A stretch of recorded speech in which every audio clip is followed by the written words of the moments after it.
ఈరోజు నివాళి అర్పించాం. అయితే మరి హైదరాబాద్లో వారు ఎలాంటి కార్యక్రమాలు చేపడతారో మనకు తెలియదు, కానీ బిక్కవోలు కేంద్రంగా ఏదైనా ఒక కార్యక్రమాన్ని ఒక 10 రోజుల పాటు కార్యక్రమం జరిగేలాగా ఒక ఆలోచన చేస్తే బాగుంటుందని నేను జాండిన్ గారితో చెప్పడం జరిగింది. జాండిన్ గారు కూడా అదే ఉద్దేశంతో ఉన్నారు. అయితే పెద్దలు ఉన్నారు కనుక పెద్దలందరూ కూడా ఒక ఆలోచన చేయవలసిందిగా నేను ప్రేమపూర్వకంగా వారికే దీన్ని అప్పగిస్తున్నాం. అయితే మరి ఇలాంటి దురదృష్టకరమైన సంఘటనలు ఏర్పడకూడదు అంటే క్రైస్తవ సమాజం మరింత మెలకుగా ఉండాల్సిన అవసరం ఉంది.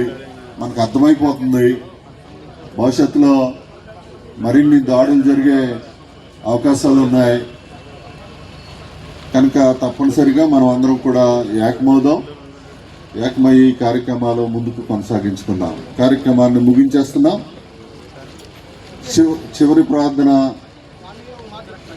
జాండిన్ గారు. ఓకే,